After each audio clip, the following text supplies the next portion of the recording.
Здравствуйте, уважаемые телезрители! Вы смотрите программу «Мордовское яблоко», в котором будут участвовать только сторонники Российской Объединенной Демократической партии «Яблоко». Я, естественно, тоже поддерживаю эту партию, причем с 2011 года, и советую всем и голосовать за эту партию, и за представителей этой партии, когда вы пойдете на выборах. И вот, оказывается, где мой листочек? Василий Дмитриевич Гусляников, первый президент Мордовии, самый известный правозащитник нашей республики, тоже поддерживает сторонник партии «Яблоко». Он еще член Общественной палаты и председатель правления Мордовского республиканского правозащитного центра. Василий Дмитриевич, а вы почему поддерживаете партию «Яблоко»? Ну, собственно говоря, я не являюсь членом партии «Яблоко», но я знаю очень много порядочных людей, которые активно работают в партии «Яблоко». Ну и потом, после того, как СПС был разогнан, фактически осталась единственная демократическая партия «Яблоко». Я знакомый с Григорием Алексеевичем Явлинским, очень уважаю его. И там много порядочных людей, тот же Сергей Адамович Ковалев, один из зачинателей, можно сказать, демократического движения, мемориала. Поэтому вот то, что сейчас... И да, кстати, надо отметить, что во многих региональных парламентах партия «Яблоко» представлена. Там, например, в Новгороде представлена, в Питере хорошо представлена. И я полагаю, что это вот именно те люди, которые показали, что они за демократию, что они поддерживают устремление народа к демократии и пытаются защитить парламентскими методами народ. И поэтому народ за них голосует. Я думаю, что если бы были свободные выборы по всей стране, то членов партии «Яблоко» было бы порядка 10%, это как пить дать. Потому что в свое время партия «Яблоко» набирала и на выборах в Верховный Совет Российской Федерации еще тогда, и потом в парламенты России, даже идя отдельно, они набирали и 5, и 7%. То есть нормально парламентская партия и работала хорошо, была возможность выступать с парламентской трибуны и участвовать в разработке тех законов, которые именно были направлены на то, чтобы народу в нашей стране жилось легче. А вы не помните, когда вы впервые узнали о Явлинском, или, может быть, когда вы встречались, может быть, с ним? Ну, встречались мы с ним много раз на одной из конференций правозащитных. Мы даже вместе вели эту конференцию, были сопредседателями. Это, наверное, было в 1994 году. А впервые я о нем узнал из прессы, когда его поставили заместителем главы правительства Российской Федерации Ксилаеву. И его известная программа «500 дней», я думаю, что зря мы не пошли по этому пути. Вот. Поэтому Григорий Алексеевич умный человек, демократически настроен, и я бы пожелал ему успехов вместе с его партией «Яблоко». Телесеть Мордовия 29, по-моему, января этого года, 20-го, опубликовала фильм. Он называется или вот «Госсобрание», или «25-летие парламентаризма в Мордовии», но в целом посвящен приходу Николая Ивановича Меркушкина к власти. И вот я попросил вас посмотреть этот фильм. Мне кажется, фильм, в принципе, интересный с точки зрения документалистики, и прокомментировать его, поправить. Естественно, там точка зрения, как бы у каждого свой взгляд на это. Давайте начнем, Василий Дмитриевич. Ну да, я посмотрел этот фильм «25 лет парламентаризму в Мордовии», но он не соответствует названию. Там про парламентаризм в Мордовии ничего в этом фильме нет. Там единственное Николай Иванович Меркушкин, наше знамя, наше солнце и все такое. Даже на том собрании, которое было посвящено 90-летию образования Мордовии, на котором я присутствовал, в этом фильме показан только один Николай Иванович Меркушкин. Раза 4 крупным планом, других там вроде бы и не было. Вот. Но это неправильно. Вот я посмотрел этот фильм, и на самом деле можно сказать, что не 25 лет парламентаризму в Мордовии, а 25 лет гибели парламентаризма. Потому что парламентаризм родился в Мордовии 30 лет назад, когда у нас были квазисвободные выборы в Саранске. И удалось на альтернативной основе избраться там тройки, десятку человек, депутатов Верховного Совета Мордовии и больше половины Саранского горсовета. Я специально проанализировал вот состав, получил я список депутатов горсовета выборов 90-го года, и там больше половины было депутатов, которых выдвигало движение «Демократическая Россия». А вы сами в 90-м году в Верховный Совет Мордовии? В 90-м году я был избран на альтернативной основе в первом туре, победив двух соперников в своем округе. Это на Химаше, где школа номер 40. Тогда округа были небольшие, потому что было 175 депутатов Верховного Совета Мордовии было избрано. Ну и вот нас оказалось там около 30 человек, тех, которые поддерживали перестройку, демократически настроены были люди. Мы образовали первую небольшую фракцию в парламенте Верховном Совете Мордовии, фракция «Демократическая Россия». И вас избрали сопредседателем. В этой фракции, да, были яркие личности, такие как Андрей Лукшин, как Виктор Шустин, вот, и я были сопредседателями в этой фракции. Мы активно работали. В отличие от многих тех, кто был назначен обкомом партии и избран, даже не избран, сказать, а проголосован на безальтернативной основе по деревенским округам, эти люди сидели тихо. Вот за 2 года работы в парламенте до избрания президентом я был депутатом, и я активно выступал на каждой сессии, потому что я читал законопроекты, выступал. Также активно выступал и Андрей Лукшин, и Виктор Шустин. А многие депутаты, которые от деревни были избраны, они только голосовали. Причем голосовали, глядя на президиум, где сидел Анатолий Иванович Березин. Когда он поднимал руку, то и они поднимали. Вот это называлось парламентаризм. Но я говорю, 30 лет квазисвободных выборов, они дали возможность избраться людям, которые могли с парламентской трибуны высказать свою точку зрения.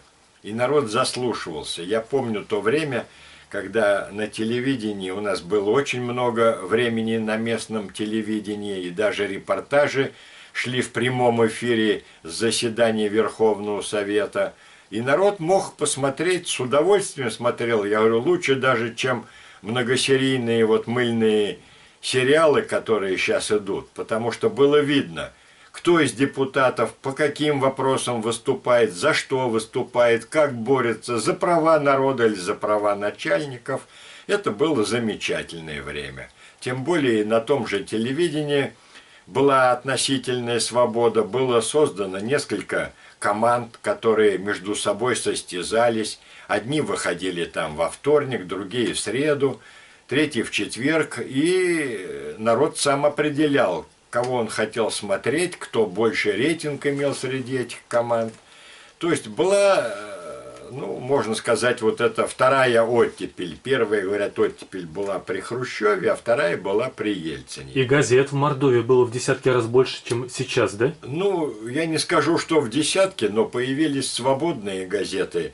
Первая газета «Саранские вести», которая в конце концов и опубликовала тот список злоупотреблявших властью чиновников, которые 90 автомобилей «Жигули», которые прибыли для продажи инвалидам войны. Вы же помните советское время, когда у нас невозможно было купить не то что автомобиль, там квартиру или мебель, но холодильник, телевизор, проблема была, и колбасу, и масло сливочное, а в последний год так вообще по талонам уже и масло подсолнечное, и курево пошло, и мыло, и крупы пошли, и вермишель, и водка, то есть совсем было плохо.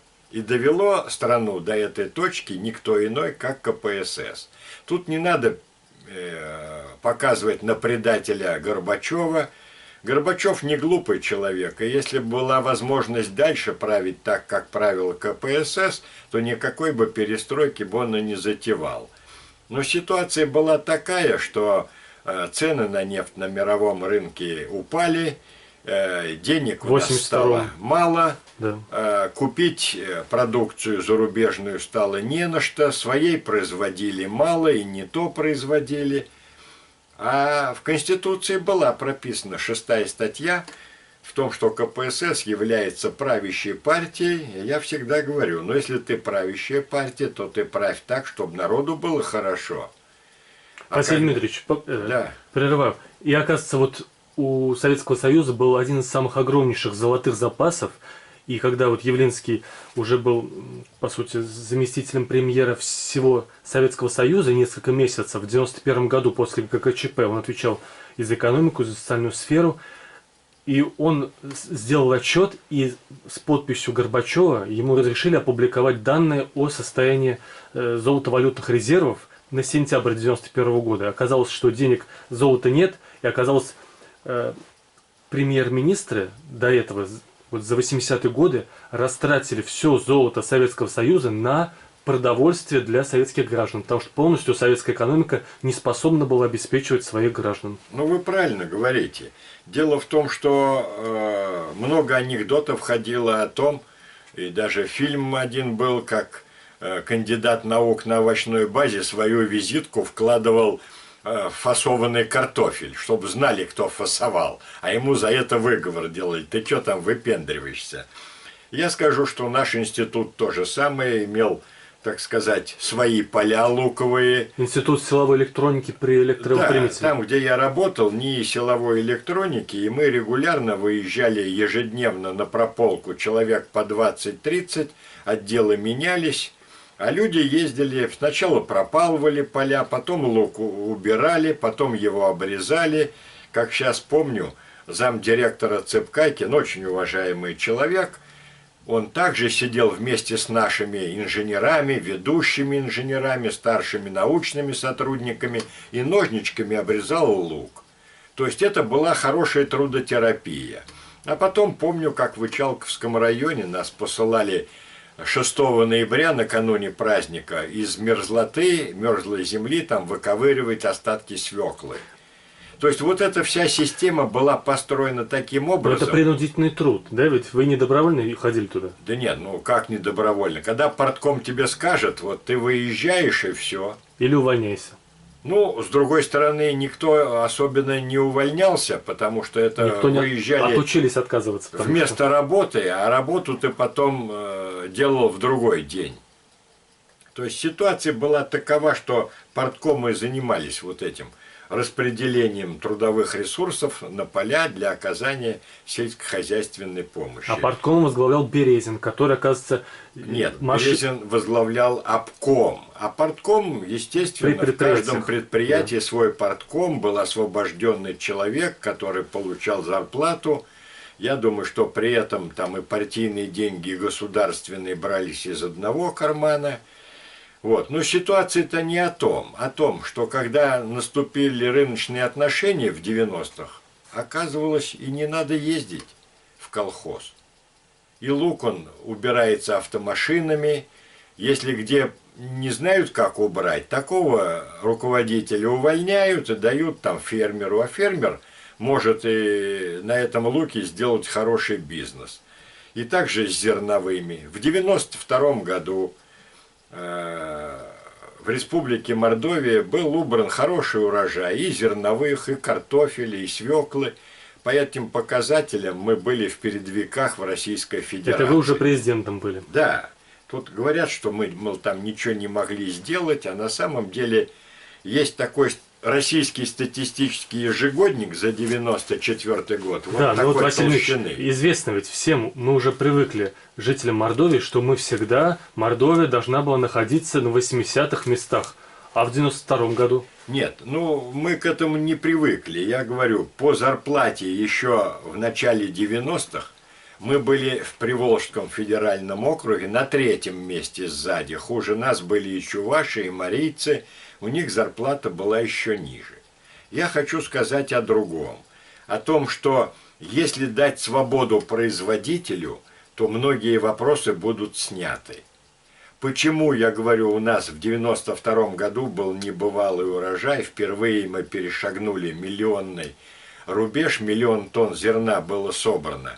Потому что еще в марте на собрании с аграрниками я сказал, что нам, Мордовии, необходимо там 200-250 тысяч тонн зерна закупить для хлебопечения. Остальное вы можете продавать кому угодно, по какой угодно цене, то есть свободные рыночные отношения. Они вам поверили, и вы их не обманули. Хотя могли обмануть. Нет, зачем мне обманывать? И еще бы национализировать. Более того, я даже призывал их участвовать в зерновых биржах. На одной из московских зерновых бирж я участвовал, меня пригласили туда вместе с Травкиным, известным демократом и руководителем Демократической партии России в то время.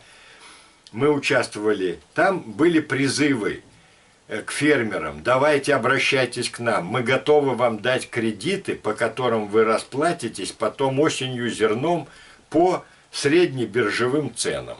Это было замечательно. Почему? Потому что для того, чтобы провести посевную, нужно было закупить топливо, у кого там не было, арендовать трактора или закупить трактора, зерно и так далее. Но когда тебе дают кредит, которым ты готов расплатиться зерном, это замечательно. Это выход из положения.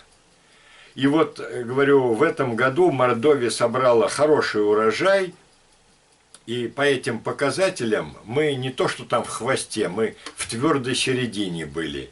А по некоторым показателям, вот, о которых даже, я говорю, указано в российском статистическом ежегоднике, мы были в лидирующей группе. По каким показателям? Например, надой молока. Есть такой показатель, один из важных.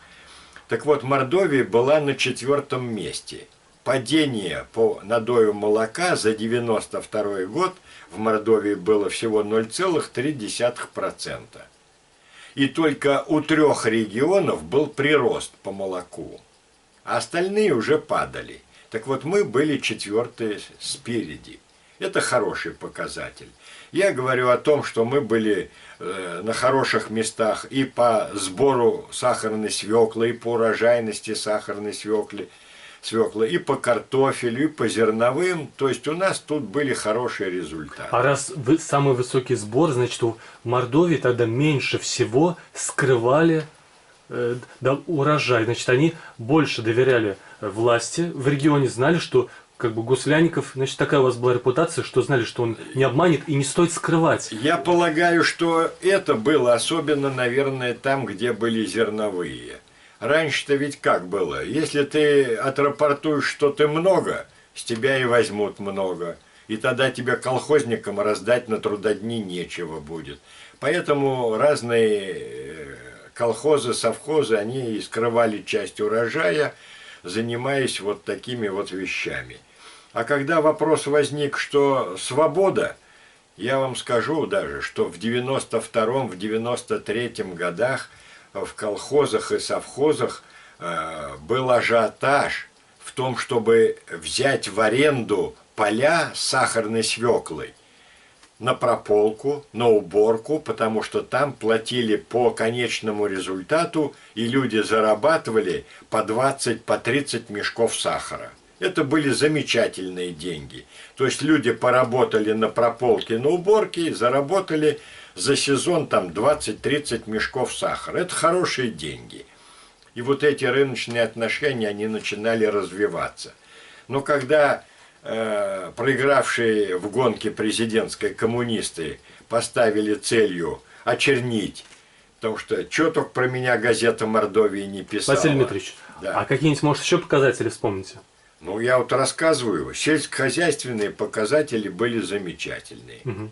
Более того, у нас взять в газете «Известия», ежемесячно публиковались данные по регионам, где самые дешевые там 10 продуктов, 10 регионов, где самые дешевые там мясо, колбаса, там вот такие продукты. Вот. Так у нас на самом деле колбаса вареная была самая дешевая и в ноябре, и в октябре 92 года по всей Российской Федерации. То есть, если мы были не в передовиках по зарплате, то цены на продукты у нас были ниже других, поэтому мы могли купить больше продуктов. И это был хороший показатель. Я здесь хочу отметить, что в июне 93 года в газете «Вечерний Саранск», кстати, вы тут упомянули о том, что была свобода не только в производстве товаров, продукции и так далее, и торговле, но и в средствах массовой информации. Были учреждены в 92 году газета «Столица С», «Вечерний Саранск», много других газет. И Олег Александрович Каштанов, который был зав. Отделом в газете «Вечерний Саранск», в июне опубликовал хорошую экономическую статью, в которой написал, что не надо, так сказать, обвинять во всем Гуслянникова. Там была именно экономическая раскладка деятельности нашего правительства, и там многие цифры были приведены. Тем, кто глубоко интересуется, я просто рекомендую найти в библиотеке эту статью. Это в июне 93 года статья была. У меня ксерокопия хранится.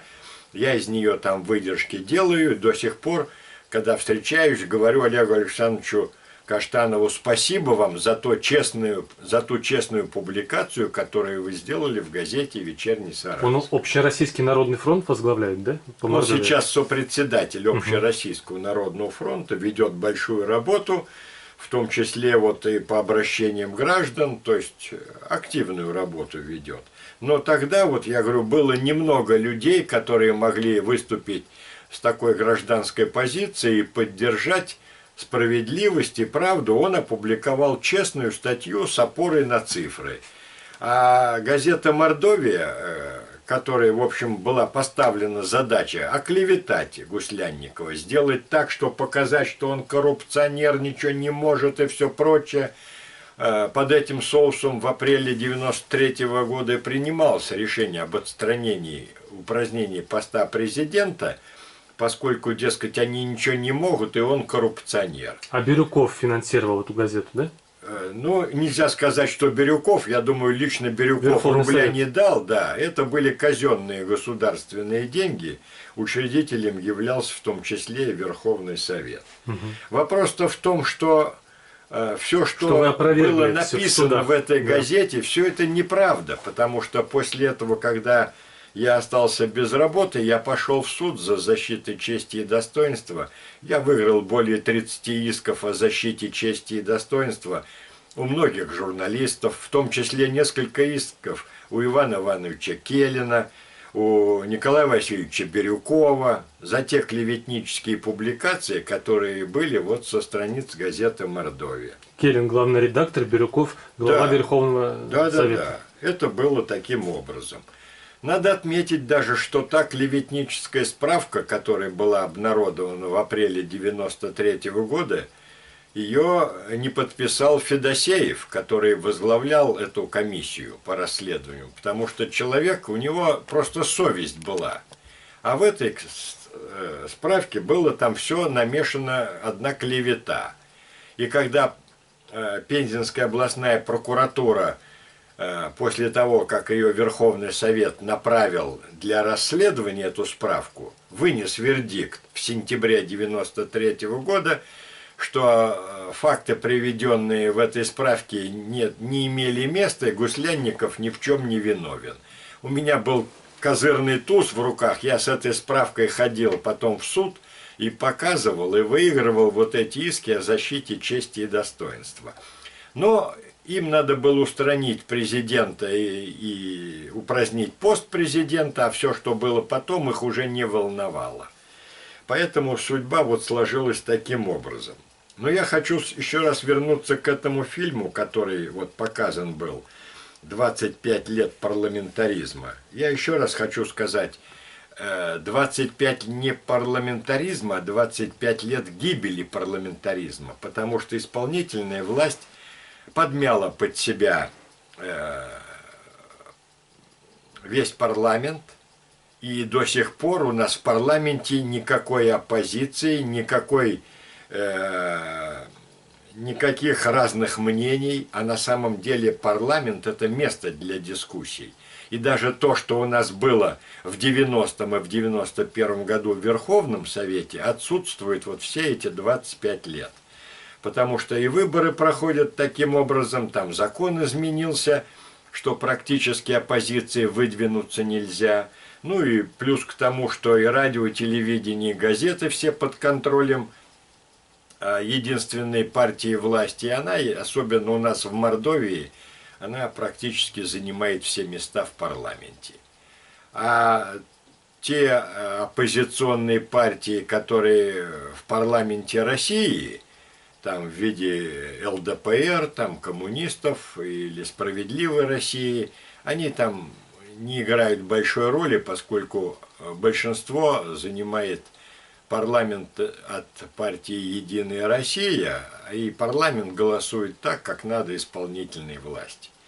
Поэтому вот в этом фильме я посмотрел, ну, он просто сделан на, видно, средства того же Николая Ивановича, потому что даже в этом фильме несколько кадров с празднования 90-летия образования Мордовии, это там, где я был. Ну, говорю, несколько раз показали крупным планом Николая Ивановича, как будто на самом деле это вот все тут, весь праздник 90 лет, который организовал Николай Иванович Меркушкин. Что мне еще хотелось отметить в этом фильме? Николай Бурмистров там в фильме фигурирует и сказал, что мы начали искать рынки сбыта и так далее.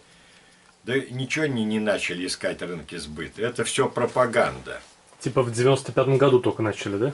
Да, рассказ идет об этом. А я могу сказать о другом, о том, как посты милицейские выставляли на рубежах границ Мордовии, отбирали тот картофель, частный картофель, который колхозник там или просто крестьянин вырастил в своем огороде, нанял машину и повез ее продать в Саратов или в Волгоград, там, где цены были выше. Так вот, на границах стояли посты милицейские, которые отнимали этот картофель и заставляли сдавать там за 2-3 рубля, потом этот картофель отправляли в Москву другу Лужкову. Вот 10 минут назад вы рассказывали, и я говорю, что вам поверили, что ну, все можно легализовать, добытую произведенную продукцию, вы возьмете республику только столько купите, и вам поверили. А вот следующий пришел руководитель через одного и стал уже по-советски. На самом деле она была рыночная экономика вроде бы того, но она была рыночная для определенных людей, а для таких вот людей, которые сами вырастили, они не могли продать его по рыночной цене, их заставляли сдавать по фиксированной минимальной цене, а потом эта картошка втридорого продавалась в Москве. Вот таким вот образом. Коллективизировали доход. Да. Поэтому говорить о том, что парламентаризму 25 лет, парламентаризм умер, он еще когда не родился. В 90-м году, я еще раз говорю, были квазидемократические выборы, просуществовала демократия недолго, и в 93-м году она была похоронена в Мордовии с упразднением поста президента, и уже дальше в России, когда парламент захотел отречь от власти всенародно избранного Бориса Николаевича Ельцина, и возник, так сказать, вот этот вооруженный кризис, когда Рудской, будучи у Хасбулатова, можно сказать, правой рукой, Хасбулатов возвел ее в ранг исполнения обязанностей президента. Они штурмовали сначала московскую мэрию, потом пошли штурмовать Останкино, но к радости, моей, например, к радости всех демократов, мы не вернулись назад к красному строю, а в Останкино была атака отбита, и власть перешла к тому парламенту, который был избран снова, и была принята новая демократическая конституция, которую сейчас хотят перекроить. Я считаю, что это все неправильно делается, поскольку Конституция 93-го года в нашей стране одна из лучших в мире. Это признают все, не только в нашей стране, но и западные политологи и парламентарии. Ее только надо выполнять. Более того, ту Конституцию можно дополнить только более жесткими требованиями в интересах народа. Ну, о чем говорить? Что в последнее время интересы народа отходят на последний план. Я имею в виду и повышение пенсионного возраста, когда у людей просто отняли деньги. Те люди, которые еще не получали пенсию, они будут несколько лет ее не получать. Это называется просто отняли деньги. Будущие доходы, да. А те люди, которые пенсию получали, им несколько лет уже не индексируют, если пенсионер работает. Это тоже незаконно, это противоречит всему здравому смыслу. Потому что, например, пенсионер, работающий, ежемесячно отчисляет в пенсионный фонд большие деньги, а ему не то, что там пенсию прибавляют, но смешные там 200 рублей в год прибавляют, а индексацию не проводят. Все это неправильно, все это антинародно. И в то же время те, кто получает миллиарды, жируют. 90% населения нашего России готовы поддержать мнение о том, что необходимо вводить прогрессивную шкалу налогообложения, как во всем цивилизованном мире. Например, в Швеции богатые платят больше половины налогами. А у нас плоская шкала 13%. И тот, кто получает 10 тысяч рублей в месяц, 13% платит. И тот, кто получает в месяц там, 10 миллионов, тоже платит 13%. Это неправильно. Поэтому необходимо делать прогрессивную шкалу налогообложения, вернуть, индексировать пенсию всем работающим пенсионерам. Это просто необходимо.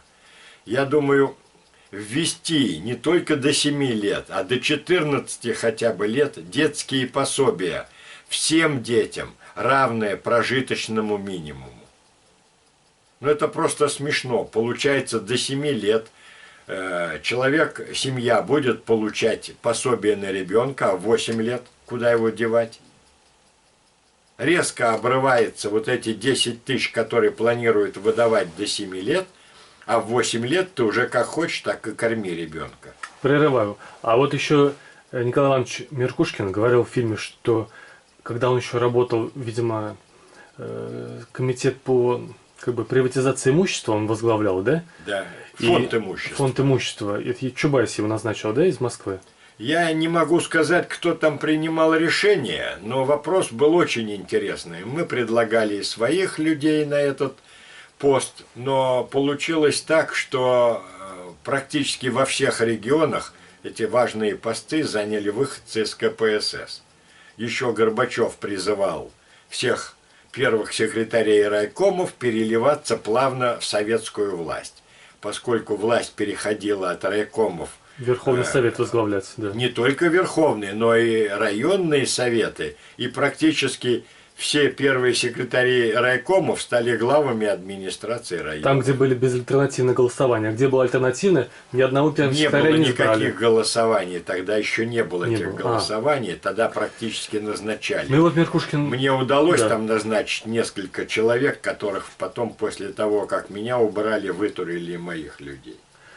Вот он говорил, Меркушкин, что когда он работал там, ведь он в Белом доме находился, да, его...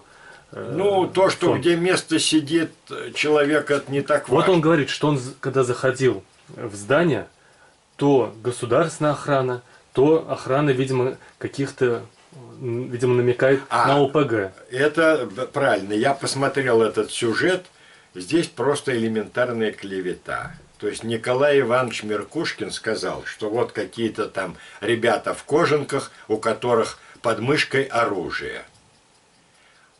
Типа имеет в виду, что во время вашего правления Конечно, да. Белый дом охраняли какие-то подозрительные люди? Не было никаких подозрительных людей. Это были добровольцы, безоружные добровольцы из общественной организации афганцев, которые пришли именно защитить демократию.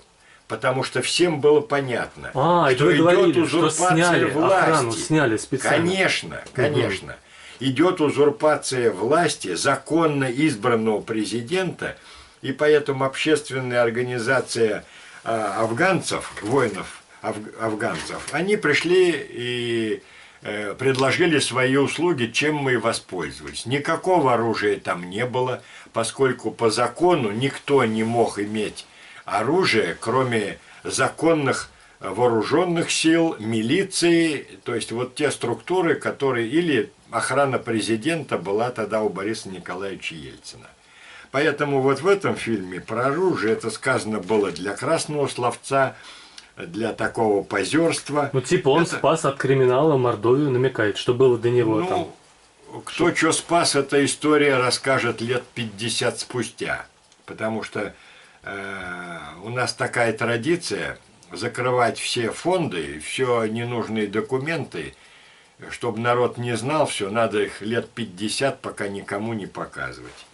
Вот. А потом мы посмотрим, кто что спас и каким образом, откуда там миллиарды получилось, эта история покажет. Василий Дмитриевич, вот вы, когда принимали решение о выборе, вернее, министр МВД при вас стал Косов, но вы как бы вы руководили им или его назначение было независимо от президента? Дело в том, что федеральные структуры, они имели вертикаль вплоть до регионов, поэтому у Косова было двойное подчинение. Он подчинялся и мне, как президенту и главе правительства, и федеральным властям. Но вопрос-то в том стоял, что в нашей Конституции было прописано, что ключевых министров я сам не мог назначить. Я мог предложить только, Верховный Совет утверждал и министра финансов, и председателя Комитета госбезопасности, и руководителя МВД региона. Поэтому у меня не было здесь большого выбора. Вот те люди, которые были назначены, они потом благополучно в 93-м году, они, в общем-то, предали меня. Потому что, забрав охрану из Белого дома, охрану у главы правительства, это было элементарное предательство. Это было сделано еще до рассмотрения дела в Конституционном суде, куда я направил жалобу, и Конституционный суд России рассматривал в начале июня мою жалобу. 93-го. Да, 93-го.